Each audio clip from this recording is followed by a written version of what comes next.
Hello बच्चों, आज की कक्षा में मैं क्लास 4 के लिए हिंदी फर्स्ट हिंदी व्याकरण एवं रचना से पढ़ाऊंगी।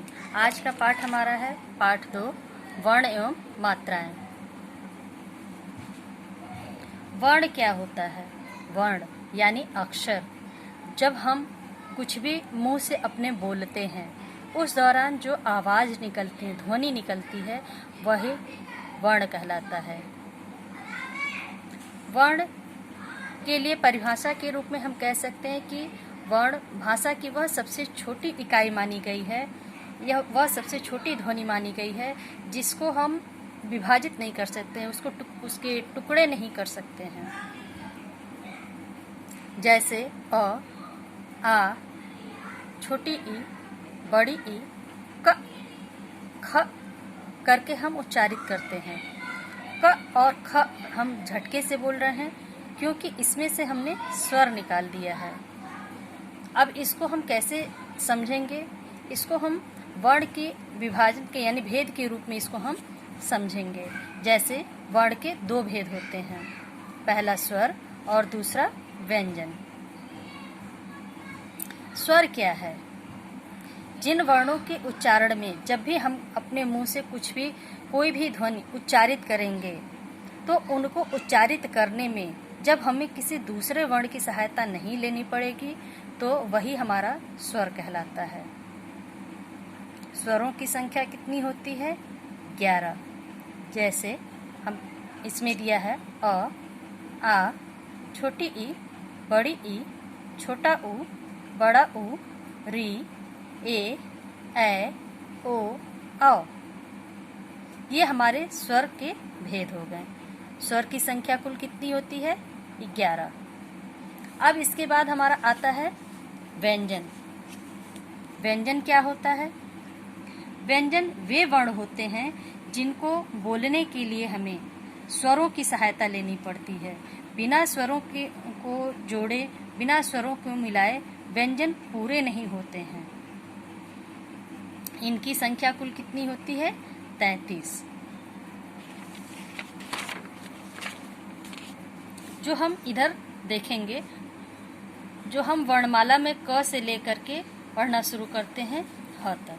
जैसे क, ख, ग, घ, अंगा, च, छ, ज, झ, इया, ट, ठ, ड, ढ, अड़ा, त, थ, द, ध, न, प, ह, ब, भ, म, य, र, ल, व, श, स, स, ह।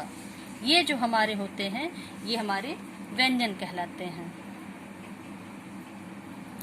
व्यंजन हमेशा जितने भी व्यंजन होंगे उनमें हमारा स्वर यानी स्वर का पहला वर्ण अ मिला हुआ होगा।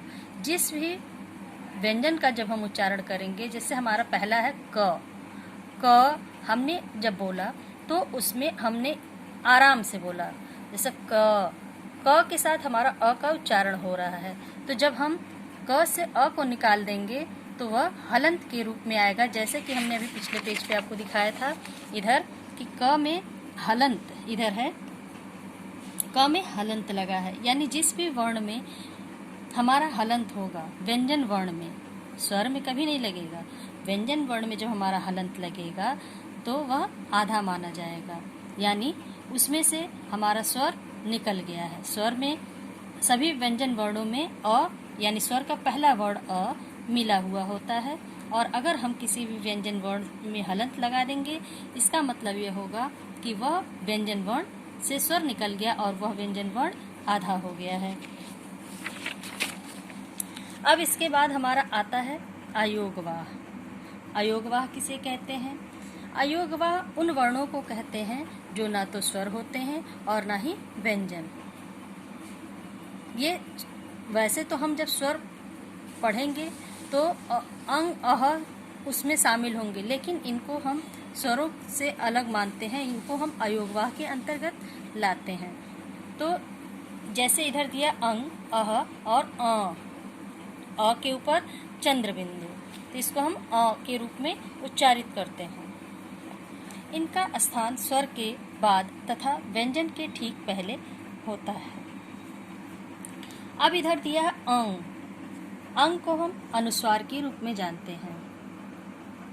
इसका चिन्ह होता है ऊपर जो वर्णों के ऊपर जो पाई लगती है उसके ऊपर बिंदु के रूप में। इस ध्वनि का जो उच्चारण होता है वह नाक के द्वारा होता है। जैसे इसको अंग पढ़े हम, तो अब इसके उच्चारण से जब हम शब्दों का निर्माण करेंगे तो क हमारा व्यंजन वर्ण है, इसके ऊपर हमने अनुस्वार लगाया तो कंस, और साथ में स, कंस। तो इस अंग का जो उच्चारण हो गया यानी अनुस्वार का जो उच्चारण होगा वह नाक के द्वारा किया जाएगा। अब इसके बाद हमारा आता अ जो है अंग, अ के ऊपर चंद्र बिंदु लगेगा और इसको हम अनुनासिक कहते हैं। इसका चिन्ह जो होता है पाई के ऊपर अर्धचंद्र बना करके उसमें बिंदु के रूप में किया जाएगा, इसे चंद्र बिंदु भी कहा जाता है। और इस ध्वनि का जो उच्चारण होगा वह मुख और नाक दोनों की सहायता से किया जाता है। जैसे आँख, सांप, पांच, ऊंट। अब इसके बाद अंग अह जो हम स्वर के साथ पढ़ते हैं तो उसमें अह जो वो होता है अ के बाद 2 बिंदु लगता है, जो विसर्ग के रूप में इसको हम जानते हैं। इस चिन्ह को विसर्ग का चिन्ह कहा जाता है। इसका जो चिन्ह होगा वह जैसे इधर अ के बाद 2 बिंदु बगल में बने हैं ऊपर नीचे के क्रम में, वैसे ही लगेंगे। इसका प्रयोग व्यंजन के बाद किया जाता है और इसका उच्चारण ह के रूप में होता है। जब भी इसका हम उच्चारण करेंगे तो ह के आवाज के साथ करेंगे, ह के उच्चारण के साथ करेंगे। जैसे दुख, दुख में दू के बाद विसर्ग लगा है, लेकिन यहाँ पर अगर हम कहीं कहीं पे हम दुख लिखते हैं तो बिना बिंदु के भी लिखते हैं तो वह भी हमारा गलत नहीं माना जाएगा। तो इसको हम दुख ही पढ़ेंगे। लेकिन अब आगे के क्रम में जब हम देखेंगे न, म और विसर्ग लगा है तो इसको हम उच्चारित करेंगे नमः। उसी तरह से इधर प्रातः। अब इसके बाद हमारा आता है संयुक्त व्यंजन। संयुक्त व्यंजन क्या होता है? जब 2 व्यंजनों के योग से जो वर्ण बनेंगे उनको ही हम संयुक्त व्यंजन कहते हैं। कहने का मतलब है कि 2 व्यंजन जब एक साथ आएंगे, उनका जब मेल होगा तो वह संयुक्त व्यंजन का निर्माण करेंगे। इन व्यंजनों की जो संख्या होती है वो 4 होती है। संयुक्त व्यंजन तथा उनसे जो व्यंजन होते हैं, अब उनको हम यहाँ उदाहरण के रूप में आपको दिखा रहे हैं। जैसे आधा क, यानी यहाँ से हमने स्वर निकाल दिया, स्वर में जो व्यंजन में जो अ हमारा था वो निकल गया, तो यह हमारा आधा क हो गया। इसको हम जोड़ेंगे श के साथ, षटकोण षड़ जिसको कहते हैं। तो 2 व्यंजन जो हमारा एक साथ आया तो वह बन गया क्षत्रिय श। अब इससे शब्द बना हमारा क्षत्रिय, पक्षी, क्षमा, कक्षा। फिर इधर आधा ज को हम इया से जोड़ेंगे तो हमारा वर्ण तैयार होता है ज्ञ। और इस ज्ञ से जब हम आगे शब्द बनाएंगे तो यज्ञ, ज्ञानी, ज्ञान, ज्ञानेश्वर। अब इसके बाद इधर देखेंगे हम आधा त को र से जब हम मेल करेंगे तो हमारा वर्ण तैयार होता है, यानी अक्षर तैयार होता है त्र। त्र से हमारा जो शब्द बनेगा वो त्रिशूल, त्रिकोण, त्रिभुज, त्रिकोण, त्रिनेत्र, त्रिशूल। ये आवश्यक नहीं है कि उस वर्ण का, उस अक्षर का शुरुआत हमारा उसी वर्ण से हो। जो शब्द हम बना रहे हैं ये जरूरी नहीं है कि वो उसकी शुरुआत उसी से हो। उस वर्ण का उच्चारण हम बीच में भी कर सकते हैं। अब यहाँ पे हम आगे आते हैं। आधा श को हमने र से जोड़ा तो हमारा बना श्र। श्रम, श्रवण, परिश्रम, आश्रय। अब यहाँ पे आपको जो अभी हमने कहा कि हम उस वर्ण को हम शुरू में भी जोड़ सकते हैं और इधर जैसे बीच में भी करके दिया गया है, तो ऐसे भी उसका उच्चारण उसको हम जोड़ करके हम शब्द बना सकते हैं। अब इसके बाद आता है हमारा उत्क्षिप्त व्यंजन। उत्क्षिप्त व्यंजन के बारे में अब हम यहाँ पढ़ेंगे कि उत्क्षिप्त व्यंजन क्या होता है। तो हिंदी भाषा में ड़ और ढ़ वर्णों का भी समावेश किया गया है। अभी आपको जब हम क से ह तक का जब हमने वर्ण का उच्चारण किया था, जो इधर हमने दिखाया है, यहाँ पे हमने पढ़ा था ट, ठ, ड, ढ, अड़ा। तो ये ड और ढ, इस तरह से हमने ड और ढ पढ़ा। लेकिन इन्हीं ड और ढ के नीचे अगर हमने बिंदु लगा दिया तो वही हमारा यहाँ पर इसका उच्चारण हम करेंगे ड़ और ढ़। तो यही अड़ और ढ़ जो वर्ण है वही हमारा उत्क्षिप्त व्यंजन कहलाता है।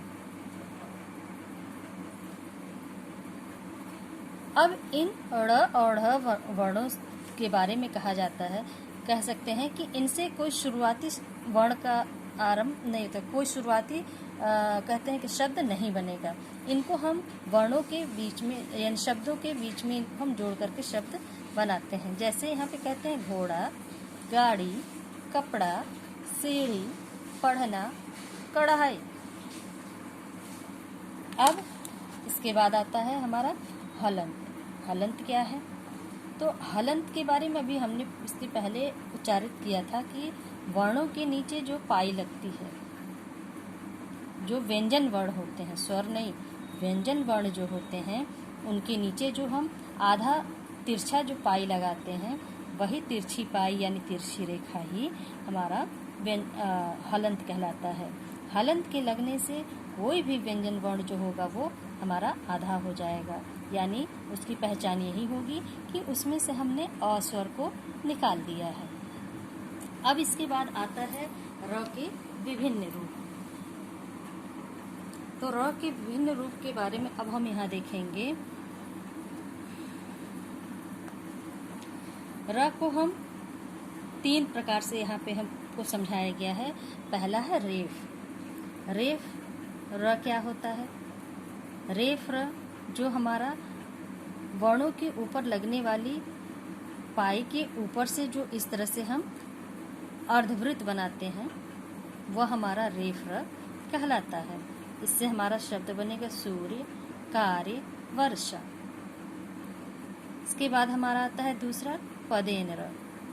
तो पदेन र जो होता है वो पाई वाले जितने भी होंगे शब्द वर्ण, पाई वाले जितने भी वर्ण होंगे उनमें पाई के नीचे से तिरछी रेखा बनाई जाती है।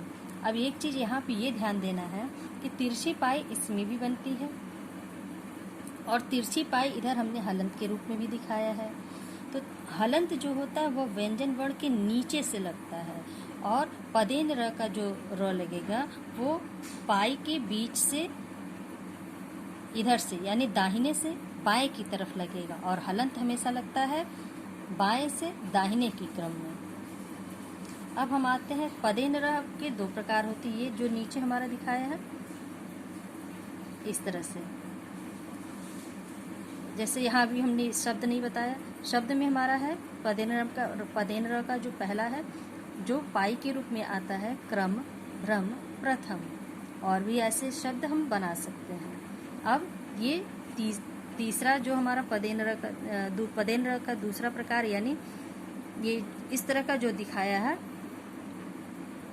तो ये जो होता है केवल 2 ही वर्णों में लगता है, एक ट और दूसरा ड। इसके अलावा इस र का प्रयोग हम किसी और वर्ण के साथ नहीं करते हैं। जैसे हमारा ट्रक, ड्रम, राष्ट्र। अब आता है हमारा मात्राएं। मात्राएं क्या होती हैं? मात्राएं वे हैं जो हम स्वर, जो हमने अ से लेकर के पढ़ा, स्वर हमारे कुल कितने थे? 11।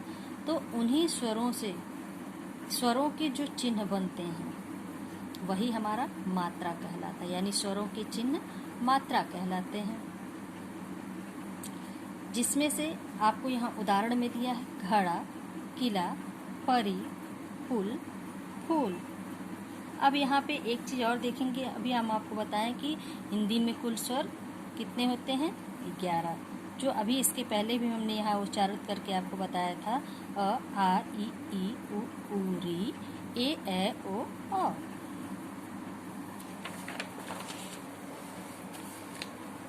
अब यहाँ पे आपको बुक में चित्रों के द्वारा इस चीज़ को समझाया गया है। अब हम आगे देखेंगे इधर स्वर और मात्राएं। जो स्वर अभी हमने आपको उच्चारित करके बताया वो यही है। अब हम इन्हीं स्वरों के जो चिन्ह बनते हैं वो मात्रा कहलाते हैं।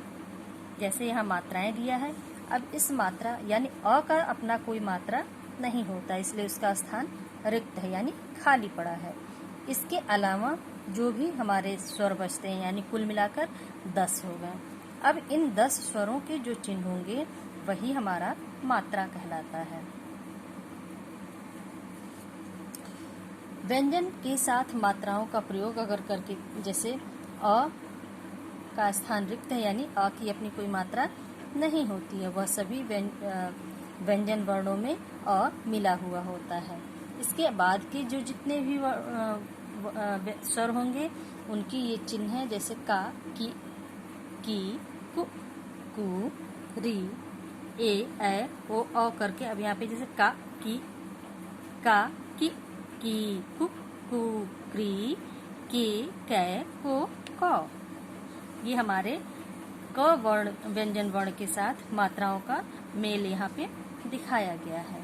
अब यहाँ पे इसी तरह से यहाँ हम आपको चित्र के द्वारा भी दिखाया गया है, जैसे घर का अगर हम वर्ण विच्छेद करेंगे तो घ हलंत को अ से साथ जोड़ेंगे तो ये हमारा पूरा हो जाएगा, फिर र हलंत और अ जोड़ेंगे तो हमारा र पूरा हो जाएगा, तो दोनों को मिलाकर के हमारा बन गया घर।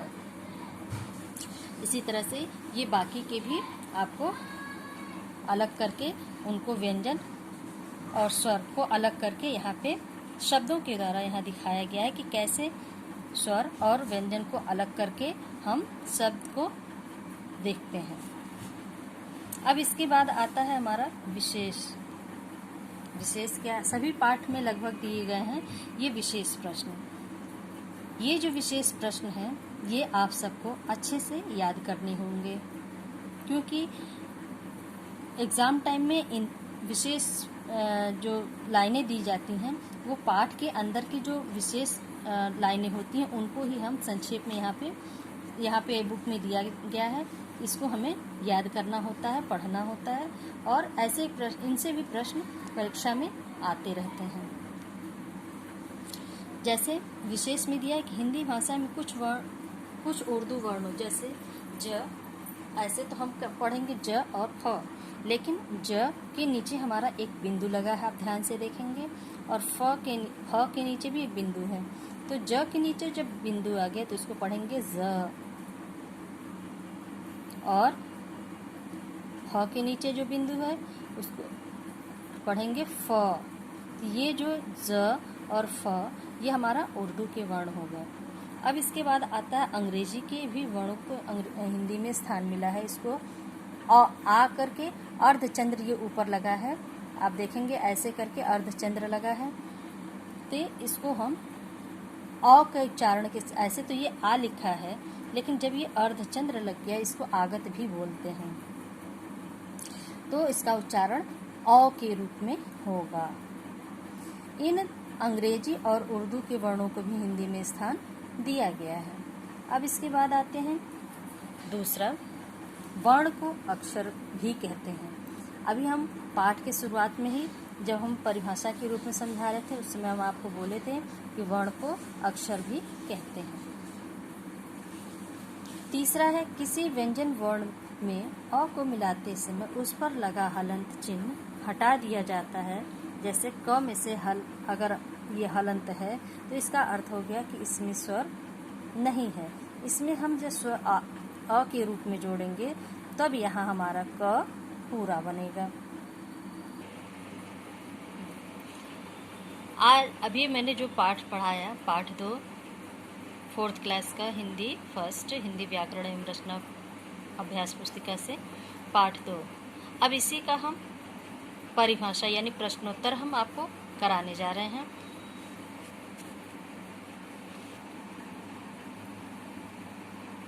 परिभाषा में पहला प्रश्न हमारा आता है कि वर्ण से आप क्या समझते हैं।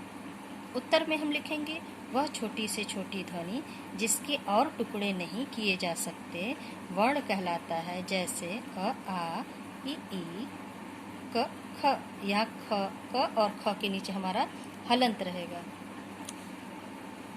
ख के नीचे हलंत रहेगा। अब इसके बाद हमारा दूसरा प्रश्न आता है अयोगवाह किसे कहते हैं। उदाहरण सहित समझाइए। प्रश्न हमारा हो गया। उत्तर में हम लिखेंगे जो वर्ण न तो स्वर होते हैं और न ही व्यंजन उन्हें अयोगवाह कहते हैं। ये 3 प्रकार के होते हैं अंग, अह, अ। इसको उदाहरण के रूप में जब हम समझाएंगे तो अंग, अह और अ इस तरह से हम लिखेंगे और उसके साथ हमने शब्द भी उससे बनाकर, जैसे अंग से हंस गंगा, अह से दुख प्रातः, अंग से आँख 5। अब इसके बाद संयुक्त व्यंजन, तीसरा प्रश्न हमारा आता है कि संयुक्त व्यंजन से आप क्या समझते हैं। उत्तर में हम लिखेंगे 2 व्यंजनों के योग से बने वर्ण संयुक्त व्यंजन कहलाते हैं। इनकी संख्या 4 है। जैसे क, हलंत प्लस श, हमारा वर्ण बन गया यानी अक्षर बन गया क्षत्रिय श, तो शब्द बना हमारा कक्ष। इसी तरह से ज हलंत य से हमारा बन गया ज्ञ, शब्द बना ज्ञान। त हलंत में हमने र को जोड़ा तो त्र, शब्द बना त्रिशूल। स हलंत और में हमने र जोड़ा श्र, श्र से हमारा शब्द बना आश्रम। इसके बाद हमारा चौथा प्रश्न आता है मात्राएं किसे कहते हैं। उदाहरण सहित लिखिए। उत्तर में हम लिखेंगे स्वरों के चिन्ह मात्रा कहलाते हैं। जैसे स्वर इस तरह से पहले डालेंगे और उसके नीचे मात्रा डालेंगे और स्वर पहले लिख लेंगे अ, आ, इ, उ, री, ए, ओ, औ। यहाँ हमने स्वर की लाइन में केवल स्वर डाला है। फिर हम यहाँ मात्रा डालेंगे। मात्रा में अ की अपनी कोई मात्रा नहीं होती है, उस स्थान को खाली रखा यानी डैश करके डाल दिया। अब उसके नीचे बाकी के जो स्वर ये लिखे गए हैं उनके नीचे उनकी मात्राएं हमने इस तरह से आपको लगा करके दिखा दिए। इस तरह से हमारा ये प्रश्नोत्तर का पूरा प्रश्न हो गया। अब उसके बाद से सही गलत का चिन्ह आता है। सही कथन के आगे सही का तथा गलत कथन के आगे गलत का चिन्ह लगाइए। जिसमें से पहला हमारा है वह छोटी से छोटी ध्वनि जिसके टुकड़े नहीं किए जा सकते वर्ण कहलाती है। तो यह सही है अथवा गलत, तो यह सही है। इसके बाद हमारा दूसरा यानी ख आता है कि जिन वर्णों के उच्चारण में स्वरों की सहायता नहीं लेनी पड़ती है वे व्यंजन कहलाते हैं। तो यह सही है अथवा गलत, तो ये गलत है क्योंकि सभी व्यंजन वर्णों में स्वरों की सहायता लेनी पड़ती है। ग, ग में है 2 वर्णों के योग से बने वर्ण संयुक्त व्यंजन कहलाते हैं। तो ये हमारा सही जवाब है। घ, हिंदी भाषा में ड़ और ढ उच्छिष्ट व्यंजन नहीं कहलाते। तो ये गलत है क्योंकि ड़ और ढ और ढ ये दोनों उच्छिष्ट व्यंजन है, इसलिए हमारा ये घ गलत हो गया। इसके बाद हमारा आता है खाली जगह भरिए, जिसमें से पहला है स्वर के 2 भेद होते हैं। वर्ण के 2 भेद होते हैं। वर्ण के 2 भेद होते हैं। यहाँ डैश था, यहाँ पे हमने स्वर डाला है और तथा यहाँ व्यंजन, यहाँ खाली जगह में हमने स्वर डाल दिया है। आपको भी इसी तरह से भरना है। वर्ण के 2 भेद होते हैं डैश तथा व्यंजन, तो यहाँ पे हमारा स्वर भरा जाएगा। इसके बाद हमारा आता है ख, जो वर्ण न तो स्वर होते हैं और न ही व्यंजन उन्हें डैश कहते हैं। क्या कहते हैं? अयोगवाह। ग, अंग को अनुस्वार कहते हैं। इसका चिन्ह पाई के ऊपर बिंदु लगा है तो अंग को क्या कहते हैं? अनुस्वार। इस खाली जगह में हमने अनुस्वार डाल दिया है। चौथा है घ के रूप में, यहाँ भी डैश है और फिर इधर भी डैश लगा है। फिर आगे की लाइनें उच्छिप्त व्यंजन कहलाते हैं। यहाँ पे ड़ और ढ हमारा उच्छिप्त व्यंजन हो गया। ये हमने यहाँ पे व्यंजन 2 बार डाल दिया है, इसको कट करना है। फिर 5वां हमारा है स्वरों के चिन्ह डैश कहलाते हैं। तो क्या कहलाते हैं? मात्रा। अब इसके बाद हमारा आता है वर्णों को जोड़कर शब्द बनाइए। ये सब आपकी किताब में यानी बुक में दिया हुआ है, आपको ऐसे ही आपको पूरा करना होगा। क हलन को में प्लस का यहाँ मात्रा चिन्ह लगा है। अ प्लस म हलन प्लस अ प्लस ल हलन प्लस अ हमारा क्या शब्द बना? कमल। इसी तरह से र हलन प्लस उ प्लस प हलन प्लस अ प्लस य हलन प्लस आ हमारा शब्द बन गया रुपया। फिर इधर है फ हलंत प्लस अ प्लस र हलंत प्लस प्लस अ शब्द बना फर्श। क हलंत प्लस ई प्लस स हलंत प्लस आ प्लस न हलंत प्लस आ उसके बाद हमारा शब्द बना किसान। ग हलंत प्लस अ प्लस र हलंत प्लस ए प्लस य हलंत प्लस आ शब्द बना गौरैया। ग प्लस अ प्लस र हलंत प्लस ए प्लस य हलंत प्लस आ हमारा शब्द बन गया गौरैया। अब हमारा आज का होमवर्क यानी गृह कार्य बाकी है, इसको आप लोग नोट करेंगे। अभ्यास द्वारा दिए गए प्रश्नों को लिखना तथा याद करना है। यानी अभी जो हमने ये प्रश्नोत्तर, खाली जगह या वर्ण से इन वर्णों को जोड़ने का जितना भी अभी हम आपको यहाँ पे लिखा हुआ दिखाए हैं, वो सब आपको अपने कॉपी किताब में कंप्लीट करना है और उसको अच्छे से याद भी करना है। ये हमने यहाँ गृह कार्य डाल दिया है, इसको आप लोग आज का होमवर्क नोट कर लीजिए। इधर में लिखा हुआ है ये सारा, इसको आप लोग नोट कर लीजिए।